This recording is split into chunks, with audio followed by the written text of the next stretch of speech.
And this is something that we were kind of both lazy about and also puzzled by. So we were hoping that this would be more of a roundtable discussion, because I think what I've noticed is that students did less work last semester than I have ever seen before. Students were more likely to not attend class. They were less likely to do pretty much anything, even incredibly low stakes activities. And it was really hard to get them engaged. And I don't know what would work more effectively. And we scheduled this in the hopes that some people might have some ideas that they could share that we could use to try to help. Nothing I did seemed to make a difference with probably 30% of my students. And I've never seen that in the same way before. My attendance was lower than ever. I had out of a class of 380 students at the start, I ended up with 320 at the end. I had 60 students drop. Normally in that class, I have somewhere around 5 to 6 students out of 400 students dropping. And, you know, the late withdrawal was a factor there, but many of the students who withdrew hadn't done a single thing from the first day onward. And I don't know. And yeah. So did you find a pattern of, was it first year students, sophomores? they were mostly freshmen, to be Okay. fair. And I didn't observe anything at all like this last year. Well, a little bit like this in my freshman class, but Okay. nothing at all in my upper level classes. My fall semesters, I teach freshmen. My spring semesters, I teach mostly seniors with a few juniors. So what I'm a little scared about is if this pattern continues, we're going to start seeing this in upper level classes soon. But I suspect many of those students aren't going to make it to upper level status unless their behavior changes. And, you know, we're already losing about 40 to 50% of our students between freshman and senior years. And I'm afraid we're going to be seeing a lot greater attrition unless something changes. And I don't know. Yeah. Anyone?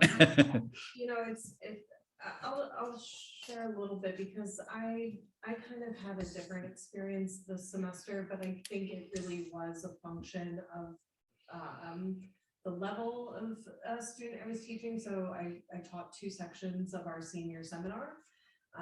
So I already had the students who, you know, this was typically their final requirement for the major. So you know, I already had the students who were invested in completing their degree, right? So there already was that kind of intrinsic motivation to finish out our program. But I also, you know, I don't know, you know, I had a really good group of students this semester to the point where like I, you know, was at one point a little depressed because I'm like, oh no, I think this is the best it's going to get. And now I've got maybe 30 or, you know, 40 more years of teaching ahead of me. And that feels like, you know, a little like, oh gosh, what if it never gets this good again? I had a really exceptional group of students. But part of me wonders if, you know, it was using the essay and kind of departing from what their expectation of what senior seminar was, but in a way that really kept them, that put the responsibility on them to create a project. Of course, I don't really know, but, you know, it definitely was a much more engaged group than my spring, you know, sections of the same course. So that might have been a factor, you know, kind of changing up a little bit of the content of my course to, or at least, you know, some of those assignments to that, you know, really focused, or I guess it relied really heavily on their motivation to do well. With that said, I still had some students who were completely checked out and, you know, completely, you know, missing class, or like, you know, I had one student who, you know, would show up to class and then disappear for a half an hour and then come back. And I'm like, you know, in a class of 15 students, it was very obvious and very noticeable and really like, you know, alarming. And to, you know, I had to pull that student aside several times to be like, what is happening here? Because I can't, you know, why are you coming to class if this is, you know, the kind of pattern of behavior you're exhibiting? And, you know, we had some pretty clear discussions on, you know, those expectations, and, you know, in the end, he just couldn't meet those expectations, and, you know, wasn't successful in the class. But and I don't know if that was, you know, partially anxiety. I know it was partially, you know, some mental health concerns and some other things that, you know, he had been going through. But yeah, it definitely, there were some alarming, you know, things even within a good class that I was like, wait. And I should qualify my comments. I'm referring to my large intro class, which normally went much better than this. But I also taught an online class, which for the first time ever really consisted almost entirely of non-traditional students. And they were incredibly well motivated. And it was probably my best online class ever. But they were mostly in their mid to late 20s or 30s. They were getting a degree for a specific reason. They had really clear goals. And they just worked really, really hard and had some of the best performance I've ever seen in the same class, basically. But the freshmen were a bit different. Yeah. What's your experiences? My experience has been mixed. I had one class, my first year signature course, that was actually much better than last fall, but my college algebra classes were much worse, with some of the same issues you're talking about in terms of attendance in particular. And I also really found that the late withdrawal just dragged the whole class down at the end, as there were a relatively large number of students who were going to fail, but were still there. And like, it doesn't help if we're trying to do group work in that situation. And the attendance also didn't help with that. Yeah. So mixed bag, some good, some bad. I will say also, I had about a third of the students in one class who were exchange students, mainly from France, and they always did all their homework, and our students just didn't. And it was really interesting to see that difference. Yeah. Yeah. I've had the same with foreign students generally.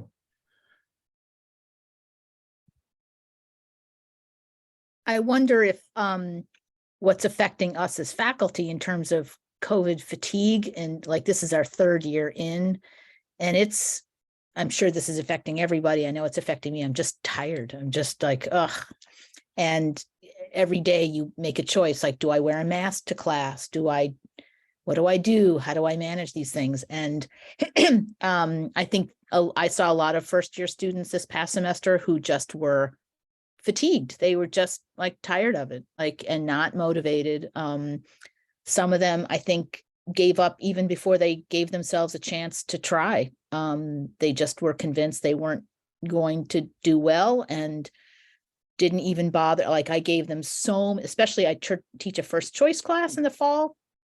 And some of them didn't even with multiple attempts to get them to make up work, giving them lots of, you know, a week where they could submit anything late, no penalty. They still didn't take advantage of it. I think they just gave up. And it was sad. It was just very sad to see. And no matter how many times I tried to email them and communicate with them, and they just lacked the motivation.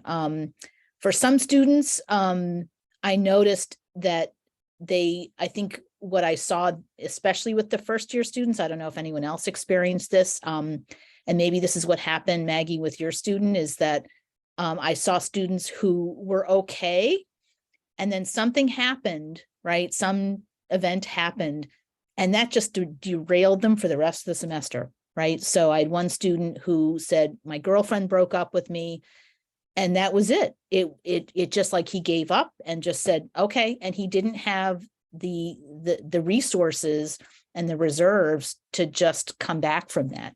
So I think for a lot of these students, they're hanging on the edge, and one small problem, one major, one event, whether it's small or large, can just derail them for the rest of the semester. And then they have a hard time coming back, and they don't even know if they can come back, and they don't know how to come back, even if we try to help them. So it was, I think, of all the semesters I've had, last semester was pretty rough. That was a pretty rough semester for everybody. in 2021, 3 psychological associations in the US, including the American Psychological Association, declared a state of emergency in terms of college and student mental health issues. So they're certainly reported and measured mental health issues have skyrocketed in the last few years. It's not clear how much of that is a real change, how much of that is due to just more comfort with reporting issues and reduction of stigma and so forth. But it's scary. I was on a committee pre-COVID on student retention, a work group of sorts, and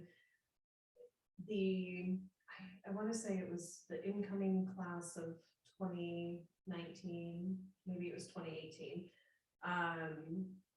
I'm not going to get this statistic correct, right? But my point is that it was alarming it was a significant proportion of students. I want to say 1 in 4, but it's probably not accurate because I'm just trying to remember it from years ago. But it was an alarming number of students who had seen a professional for a mental health concern, right?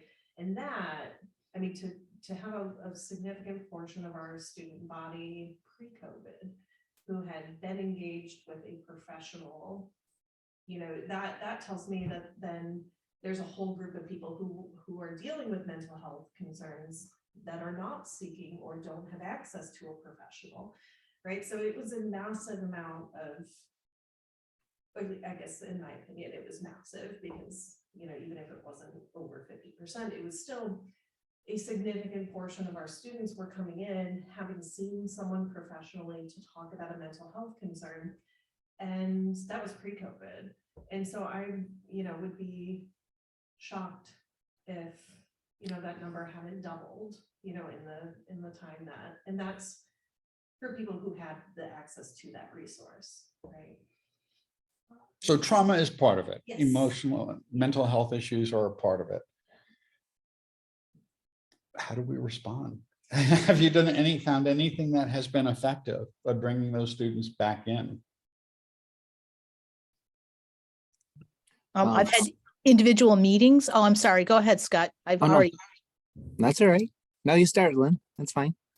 No, I'm just, I always make a point in my first choice class to meet with every single student individually, just to get a sense of who they are, not to talk about grades or anything, but just who they are. And I have to say, for several of the students, I had to try multiple times to get them to come and see me. Like they would miss appointments. And eventually, when I finally got them into my office, just meeting with them individually and hearing their stories and realizing that we were there for them, that we're here, we can help them. That helped a little bit with some students, but some students even that didn't help.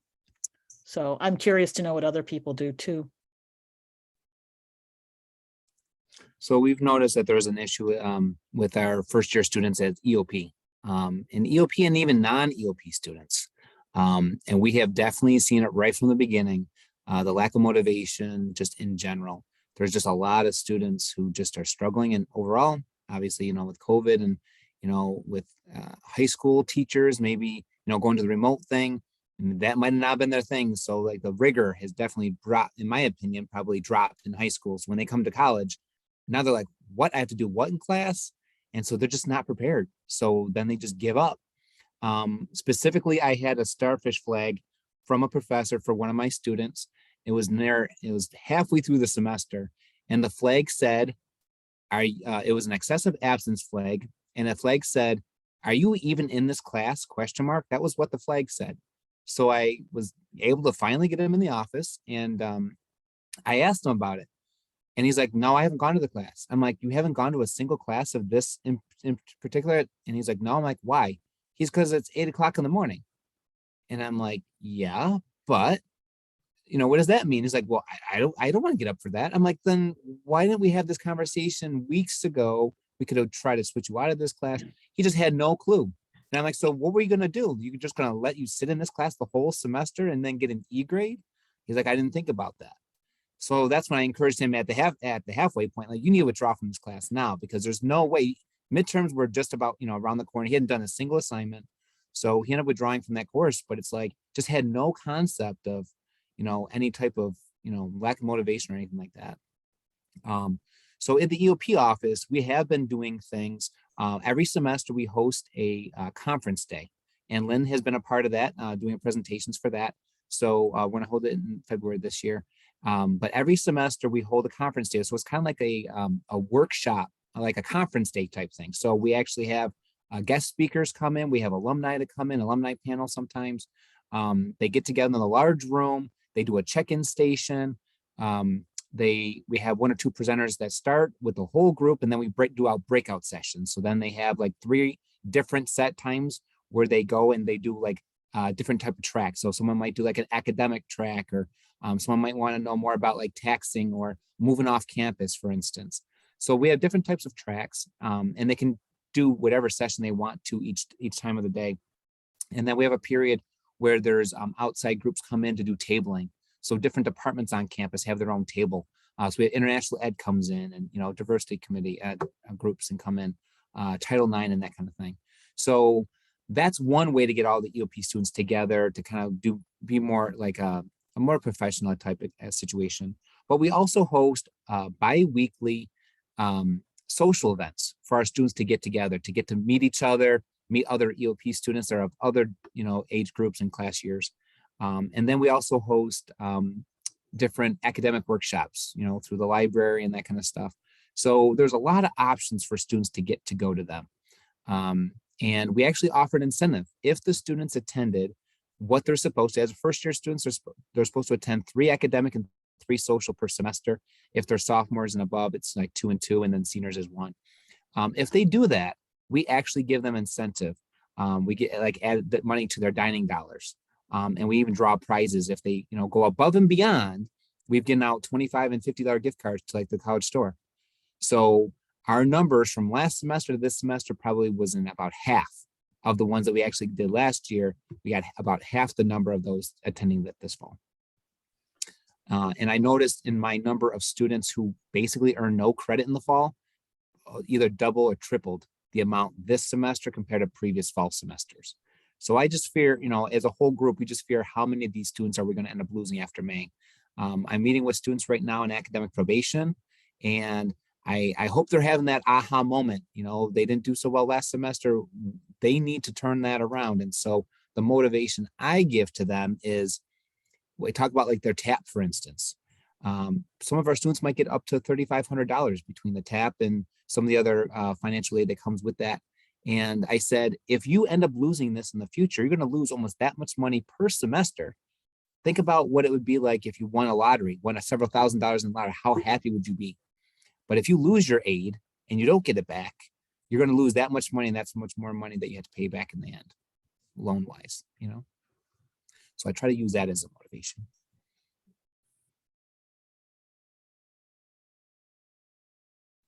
One thing I noticed is that with the starfish alerts, the most common response I got from the advisor or the person working with the student was this: I have notified the student repeatedly, but they have failed to respond, which is something, again, that was a rare occurrence in the past.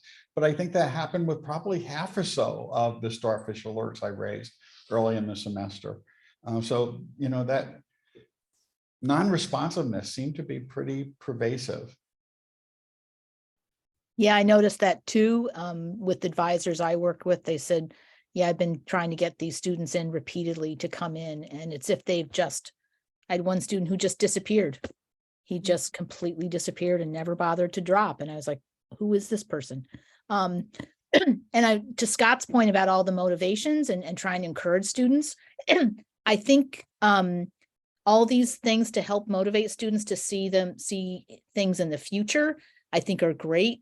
But I also think they need short-term motivations, because I really wonder if they can actually understand or really comprehend the lifetime or long-term consequences of their actions. I don't really think some of them can. It's hard to conceptualize that next year you may lose your aid, or that you will be on academic probation next year. I don't think that I mean, and given what we've experienced the last couple of years with the pandemic, where every day is different, and some days you're in class and some days you're on Zoom, and some days you have work and some days you don't, and sometimes teachers say, yes, you can hand in everything in the last week, and other people say no. I think they're kind of on a ship without any kind of direction. There's not a lot of consistency across. There's class. not consistency. And then I had a student last spring, and he was consistently missing all the deadlines. I said, what's going on? You're a smart, capable young person. What's going on? He's like, we didn't have deadlines in high school. We didn't have them. No one cared. I would still get an A no matter what I turned in or when I turned it in. And my GPA was the best it was ever been because they didn't care. I didn't care. And I was like, yeah, you can't do that in college. And he's like, yeah, I'm discovering that, but it's kind of late. I'm like, well, okay. And I think in some ways, I think they need like short-term motivation, like come in tomorrow, right? Come into class tomorrow, right? The classroom is where things happen. And also, as I mentioned in another session that we had just, I think it was yesterday, I think, or maybe it was this morning, I can't remember, where I said that I think they're also lacking an ability to converse with people in real time, in person. They don't know how to do that.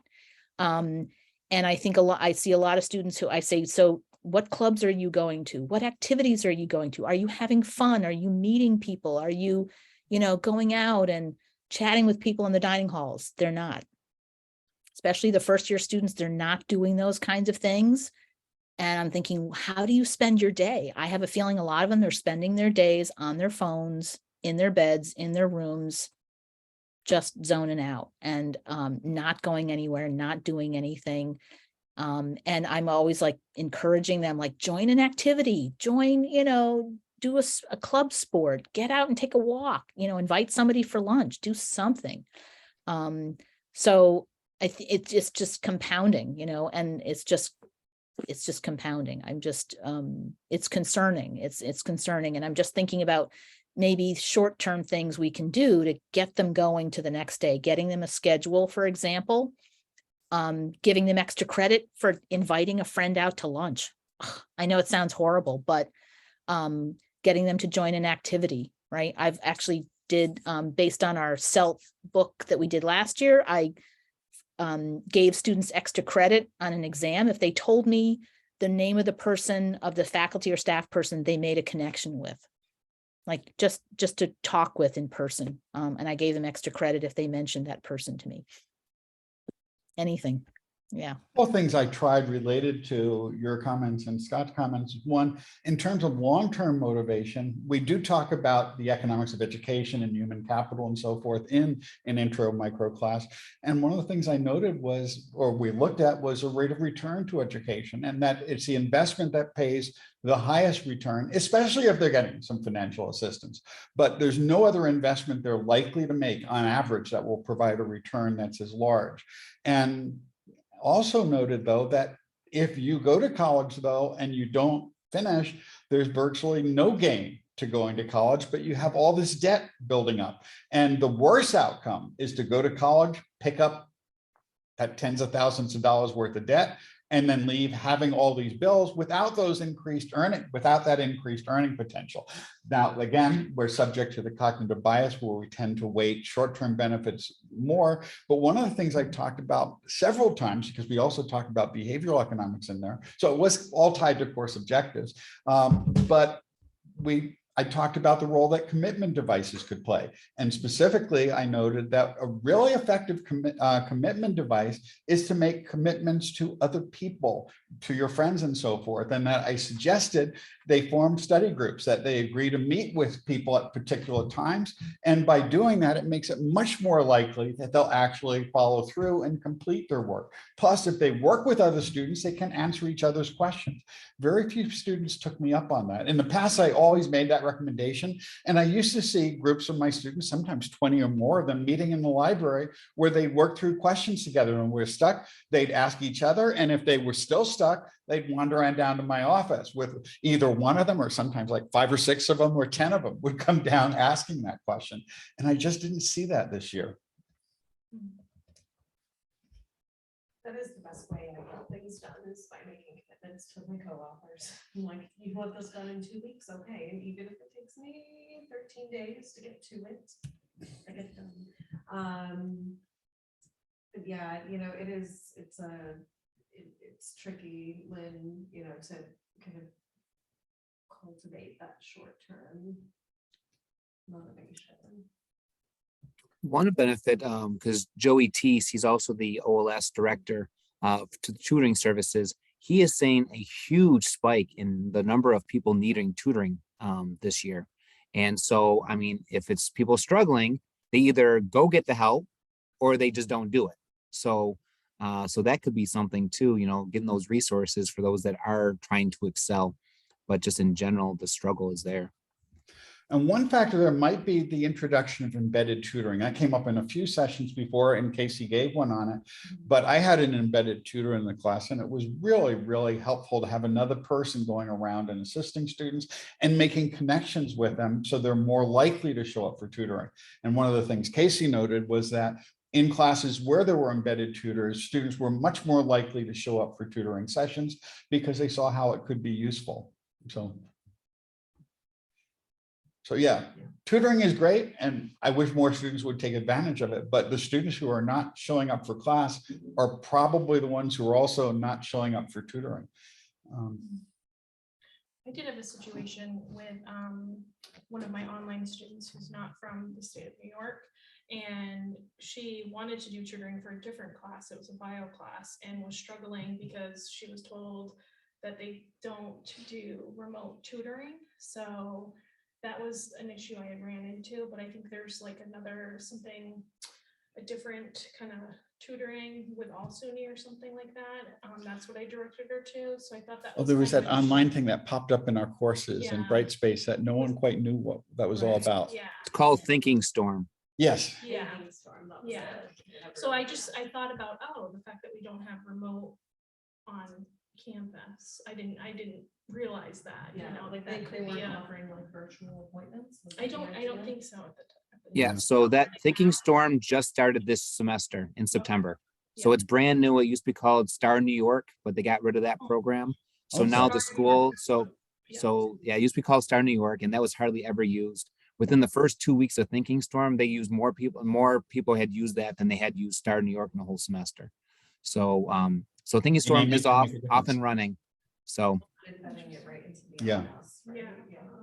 and if you just look online under Thinking Storm, if you go to your Brightspace page and look on it, there's lots of different types of subjects that they can tutor in, and they even have writing help. So technically, a student could upload one of their their papers for any course and have somebody review it within 12 hours.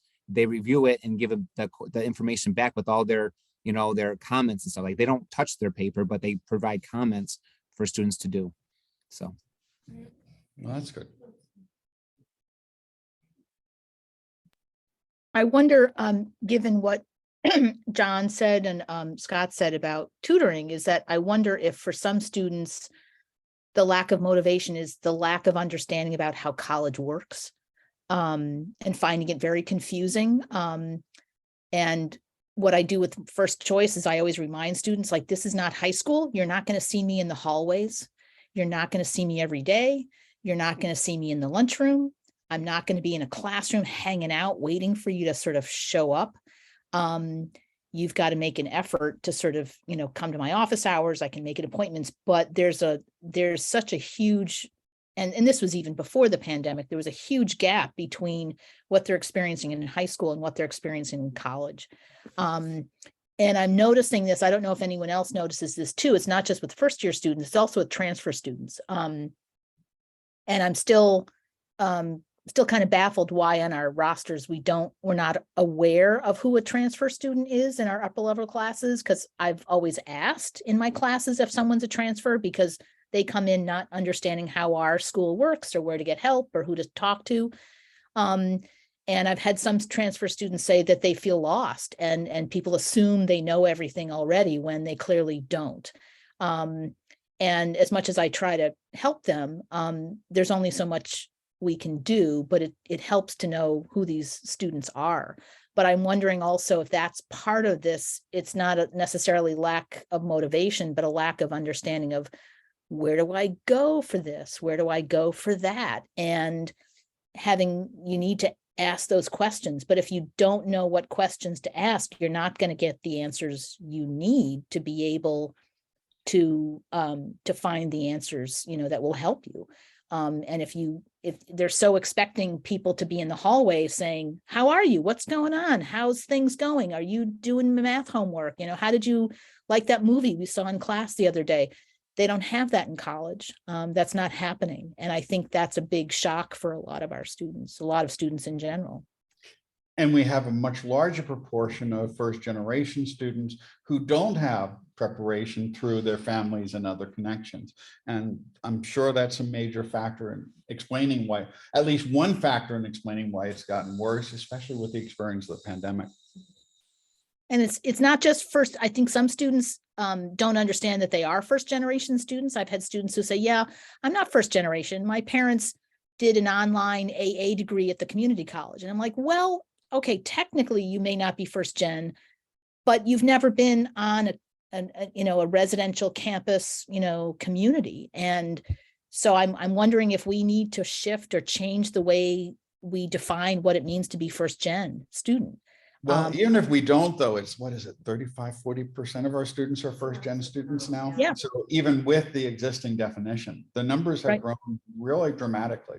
Absolutely. And even students who are transfers or they think they're not first gen don't often think of themselves as that way because they're not, and then they don't take advantage of those kinds of opportunities that we have for them. And it's complicated. I mean, even for people, I was not first gen, but even going to college was complicated. There were lots of things I didn't know.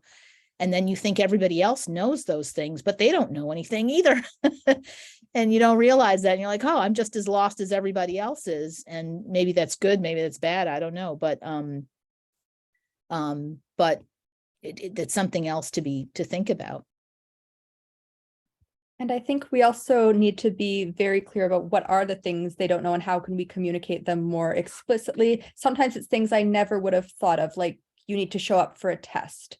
Like a student emailed me once, it's raining and my umbrella broke, so I didn't come for this test. And like they just had that expectation from high school, but it hadn't occurred to me that this was something I really need to emphasize, that you don't just get to make it up on any day of your choosing sometime if you haven't even communicated with me about the issue. And so that's sort of like really low level thing, but I could have told them repeatedly if I had thought this wasn't something that went without saying, right? And so what other things are so small, but I don't realize that they still need to be said. Right. I had a student who was missing 20 minutes of a 55-minute class every single time, simply because he needed to use the bathroom.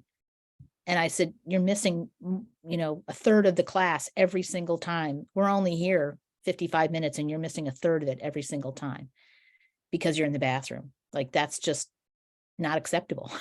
Like, no, you can't do that. Maybe referring them to the health services on campus might be important in that case. I suggested that he wake up at half an hour earlier. Get up a little bit earlier. Get yourself ready for the day a little bit earlier, which, that helped. That helped.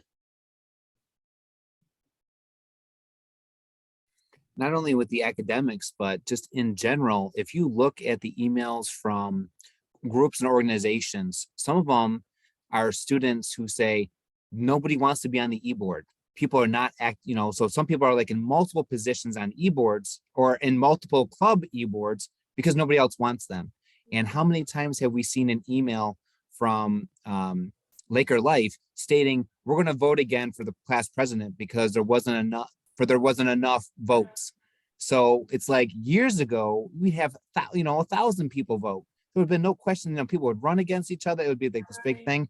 And now it's like, just whoever wants to throw their name in the hat, maybe you get 50 votes and you win. There were posters all over campus and big debates and arguments and allegations of inappropriate behavior and all sorts of things. And now, that's It was kind of fun to, to see them engaging in such an intense way. but I know, like, I was advisor for the Criminal Justice Club, and it was pulling teeth this last go around to meet the very last deadline to get the club renewed, you know, at a particular time. It took a lot of effort on my end to make it happen. And I'm like, this isn't my job. Like, Yeah.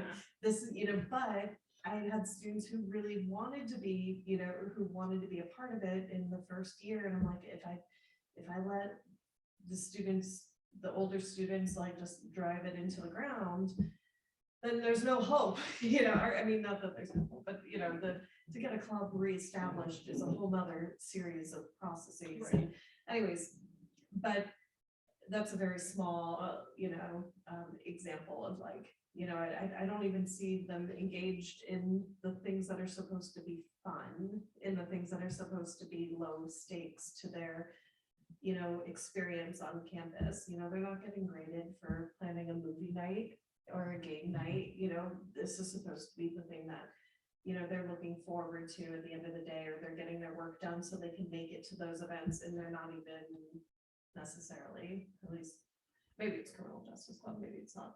No, but I don't know, you know, but it is, I'm having the same it's experience, yeah. interesting to see that, and talking to the people over at Like Your Life, like they seem to, it seemed to be a pattern as well.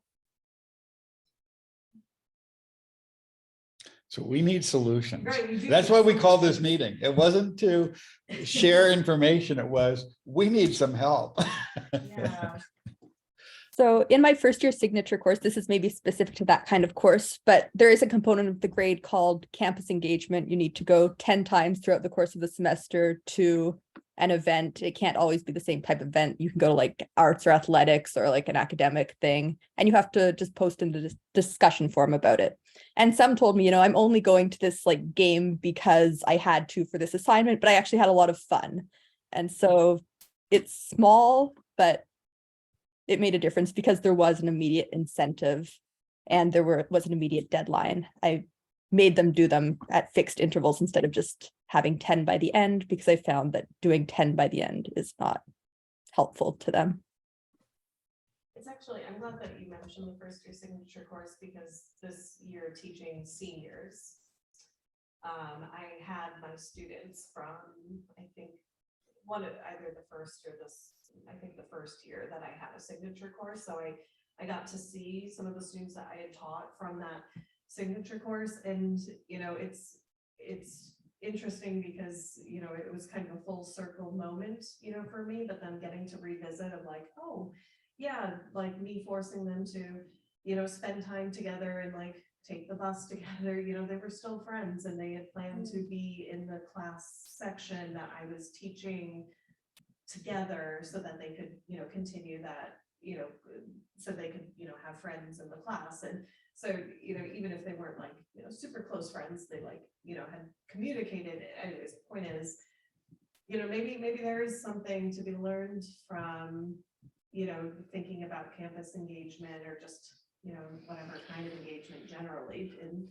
And we are moving to having first year signature courses for all students within a couple of Right. years. So that may very well help. Yeah.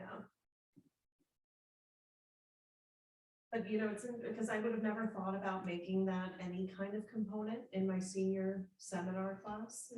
I don't know if I would ever make it like a graded component of it, but like, you know, why couldn't I have taken my 15 students to, you know, lunch, you know, or a game or an event on campus?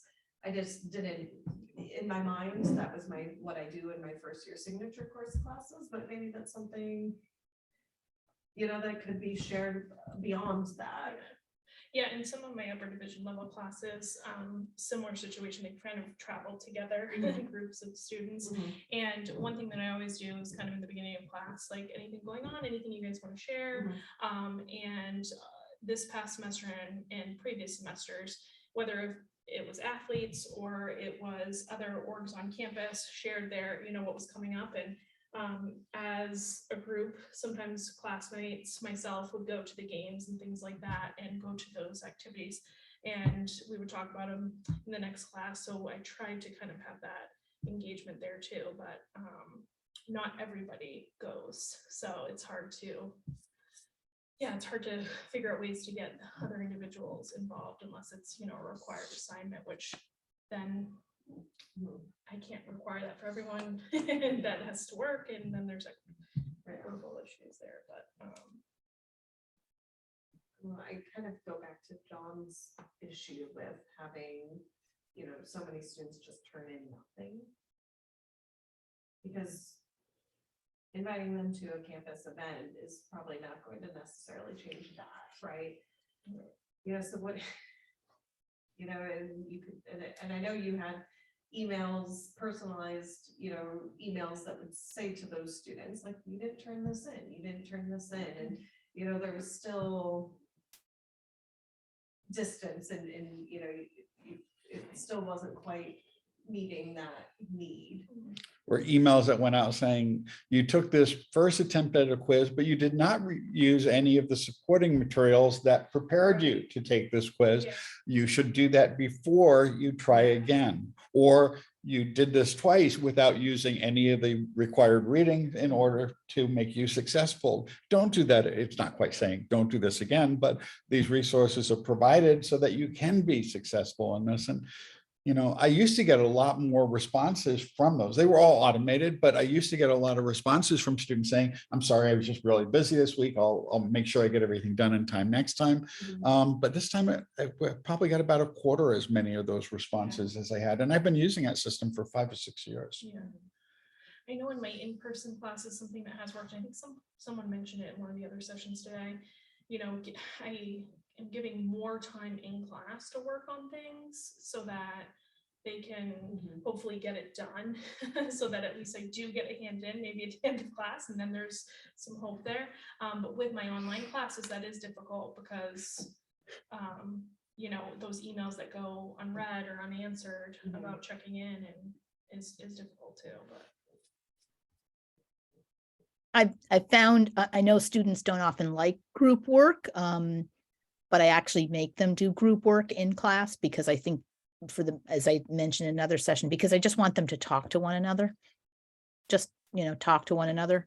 But sometimes when I force them to do group work or group presentations or group projects, as many complaints as I get, I also get students afterwards who say, yeah, that was actually really fun, or I really liked that. So as an example, I mean, I do this with my honors class, and I teach it's going away, but honors 140, and I focus on travel, and I make my students do a pilgrimage project where they have to get in groups and travel the campus and meet people and talk to people as part of this project that they actually have to do on their own. I give them a class day to do it, where they have to go around campus and go to various locations, and they have to bond as a group in order to do this kind of project. And it's good with honor students because honor students are usually more amenable to doing what you ask them to do. And as much as some students in their evaluation said, yeah, I was not looking forward to this, at the end they say, you know, this is actually kind of cool. Like, you forced us to be together, you forced us to go around campus, you forced us to do this assignment, but actually I learned something, or I actually made friends with the other people in my group, or we didn't really talk in class, but we actually got to know each other better when we were on our own and we were forced to do this. So as much as I hate forcing students to do these kinds of things, sometimes it's actually good for them to do some of these kinds of things, whether in class or outside of class, so that they can actually they can be motivated by each other. And in my online class, one of the things I did was a podcast assignment. And at the end, I had them talk about how things went, what they found most useful and least useful. And in a class of 40 online students, probably 7 or 8 of them said something to the effect that I really wasn't too thrilled about this assignment, or I was apprehensive about it, but it was the most enjoyable part of the class because I got to work and talk to another person. And, you know, even though it was an asynchronous course, they can nearly always find time to meet online for 2 people or maybe 3 people sometime during the course of each week. And they really appreciated that, and being pushed a little bit out of their comfort zone was something they enjoyed. And some of them explicitly said, this was way out of my comfort zone, but I ended up really liking this. So. And I guess I will kind of reiterate that it's my classes, I think, were again just a little bit exceptional because they were small classes, 15 students each, senior capstone. So there's a lot of other things that kind of went into their level of engagement and connections with each other in the class. But I do think that giving them a bit more flexibility and kind of put it like in their final capstone project, which was an essay. So it used to be a really traditional lengthy research paper, right? But through a series of workshops and talks and with people, I kind of was like, oh, they can achieve these learning objectives in a new way. And so for me, like kind of letting go of some of that traditional expectations of what college work was like and allowing students to really take ownership over their work, I've only gotten positive feedback from them.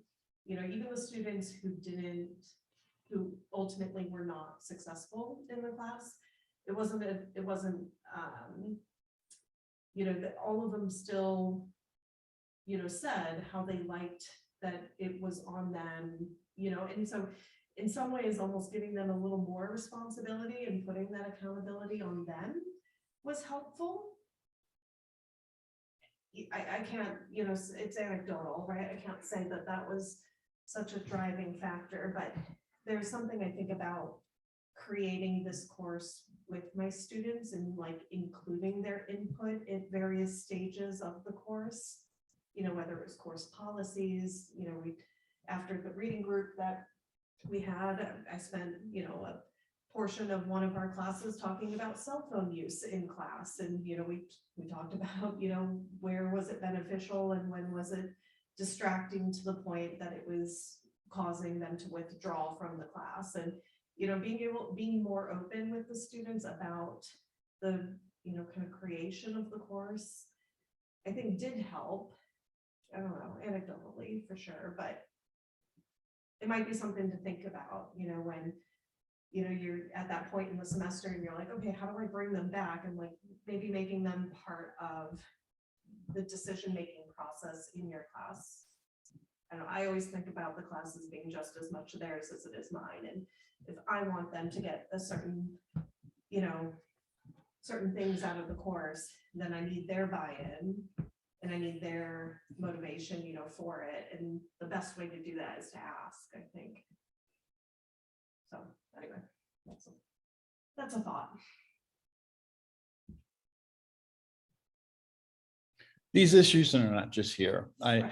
This morning I saw a tweet by Josh Eiler, who's the director of the Teaching Center at University of Mississippi, responding to a post in Inside Higher Ed, where someone argues that basically much of the problem we're observing with student work is because of the lack of deadlines, the increased flexibility that students have had the last few years, and students have just gotten used to the fact that somehow they will be able to survive without learning anything. And then Josh responded by saying, you know, this is not a very student-friendly approach, and that we really need to be more compassionate. And there's a lot of debate going on and throughout higher ed in terms of flexibility versus challenge and all these other issues that I think part of it is, as someone mentioned, is it's a somewhat unstable environment. Was that you, Lynn, maybe? Or someone said that the environment is one where students don't know exactly what's expected of them, and those expectations were changing. And they vary from class to class, and certainly they varied a lot over the last few years. So it's having some sort of consistency or reaching some sort of conclusion on what's most effective might be helpful, but we're a long ways from there, I think, right now. It's a very different world. And then there's that whole ChatGPT thing, which we'll be talking about in a workshop next week, but it's we'll be getting a lot better student writing in all of our classes. Because we did some experimenting Yeah, we with it were- this you know, morning. I was using some discussion prompts that I use in class and seeing the chatbot, create an essay, or at least. an Which would be introduction right up on- there with the best student Yeah, I responses. mean, I was reading it, I'm like, oh man, I would have given this like an A- or something, or I'm thinking about the feedback I would have given on that, and like, it would not have been hard for a student to just in 10 seconds. So we'll be seeing Yeah. better student work coming up soon. But whether we have more learning is a different question. Yeah. Yeah, these are all big issues to consider. I think it's also important for our students to know, and I tell our students that they've chosen to be in college. You don't have to go to college. You have to go to high school. I guess you don't have to go to high school, but the more, if you choose to come to college, the more you put into it, the more you get out, right? And something else, just as I know we have to close this up, but I'm sure we've talked about this in other sessions and in some of the CELT reading group sessions, that sometimes sharing our own personal struggles in college is also a way to educational. motivate them to say, yeah, my SAT scores were crappy. They were terrible. And yet somehow I ended up getting a PhD. So, it's not always, people struggle. We all struggle.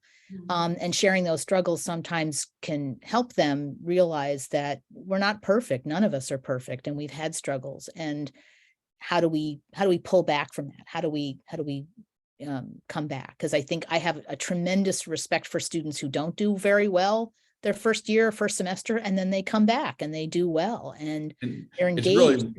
really rewarding when we see them as seniors. Yeah. Yes. Yeah, it's wonderful to see them change and develop and grow. And the grades, not so, of course you want to see them do better academically, but just to see them become more mature and more aware and more involved, that's a great feeling, right?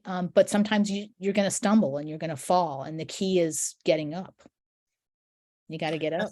I think that's a good note to close on. Yeah. Yeah. So thank you very So- much. Thanks, everybody. Thank you so Thank you. much. Stop the recording. I almost had.